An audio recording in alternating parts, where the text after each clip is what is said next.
Então, como eu ia dizendo a vocês, né? O novo CPC tem essa função, sobretudo sistematizadora, né? Uma função que é mais sistematizadora do que inovadora propriamente. São poucos os pontos em que a gente vai ter efetivamente uma novidade no sistema. Eu acho que uma novidade interessante que eu mencionei a vocês há pouco tempo foi, por exemplo, a ordinarização do Instituto do Amicus Curiae, né? Ali sim foi uma novidade e merece a nossa atenção como uma tendência do processo, né? Vocês vão perceber, lendo a exposição de motivos, que o legislador se preocupa muito com a ampliação do aspecto democrático do processo, não é? Com a ideia da comparticipação das partes, e com isso a gente vai tendo um processo que cada vez mais se abre a mecanismos dialogais, né, formais, e o Amicus Curiae é uma perfeita exemplificação disso,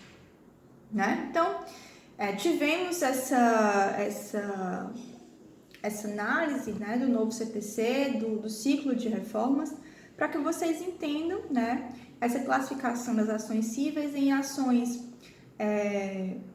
de conhecimento e ações de execução, né? A ação de conhecimento vai dar origem a um processo de conhecimento, a ação de execução vai dar origem a um processo de execução. E aí cada uma delas vai ter diferentes procedimentos possíveis, né?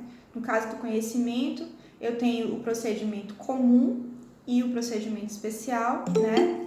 Com várias modalidades, né?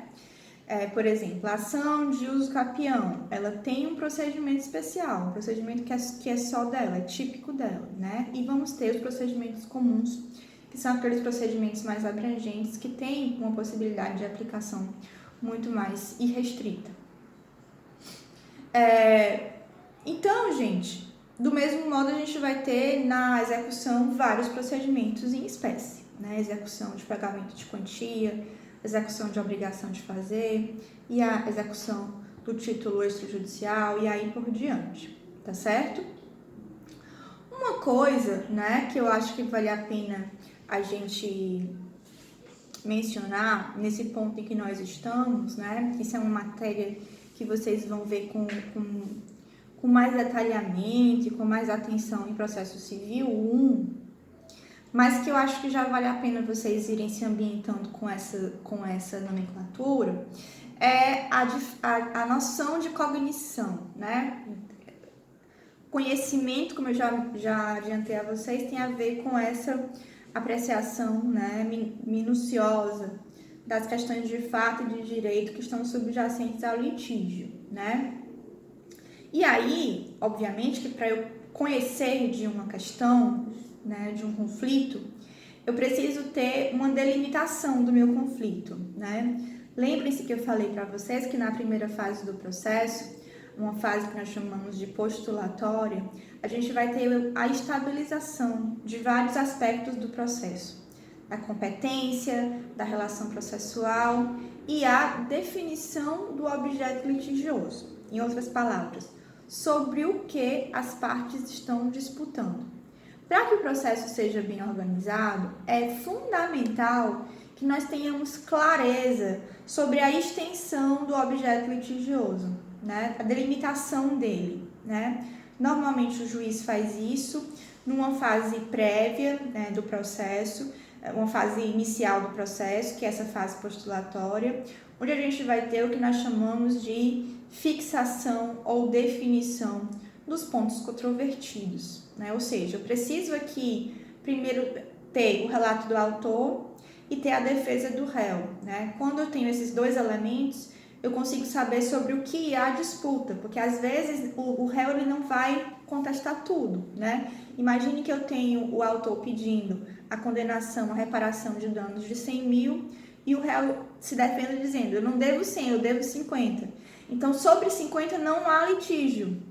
Por isso é que eu só consigo definir o objeto litigioso, os pontos controvertidos, quando o réu chega, porque eu tenho que saber que defesa ele vai apresentar. Mas depois que ele chega, eu tenho a condição de definir quais são os pontos controvertidos do processo. E aí eu tenho como organizar a produção da fase probatória, porque não faz sentido eu perder tempo e recursos produzindo provas sobre o que não tem relação com os pontos controvertidos.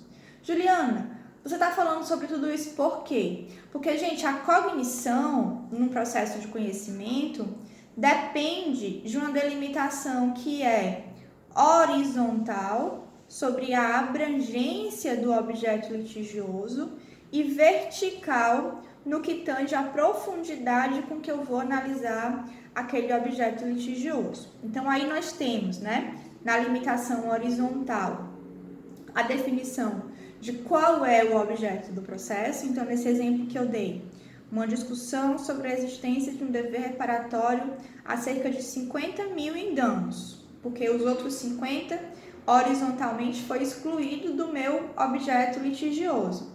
E aí, no âmbito da verticalidade, a gente tem a possibilidade de uma cognição sumária e de uma cognição exauriente. As duas possibilidades, cognição sumária ou exauriente.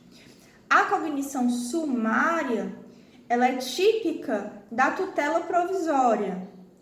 Quando eu tenho situações de urgência, eu preciso de rapidez para analisar, então eu vou ter aqui uma apreciação que é uma apreciação não profunda, né? Ela é sumária, ela é rápida. E aí eu consigo ter respostas mais rápidas.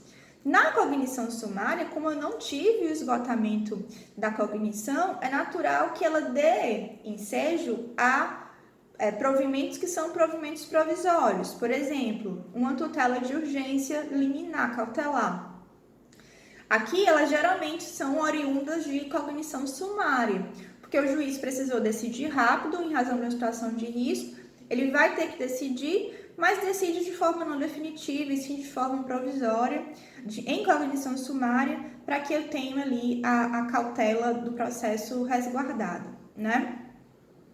A cognição exauriente, né, ela já é típica dos provimentos definitivos, né? Então, eu tenho aqui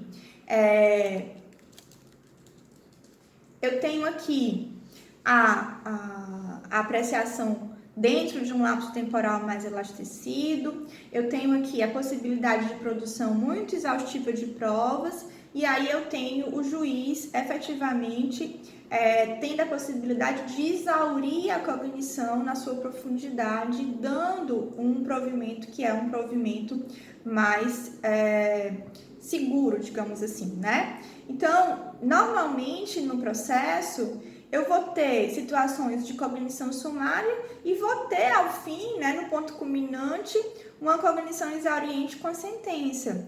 Eu estou só aqui apresentando a vocês essa diferença classificatória para que vocês compreendam, não é, toda a dinâmica que pode acontecer no caminho de um processo judicial, né?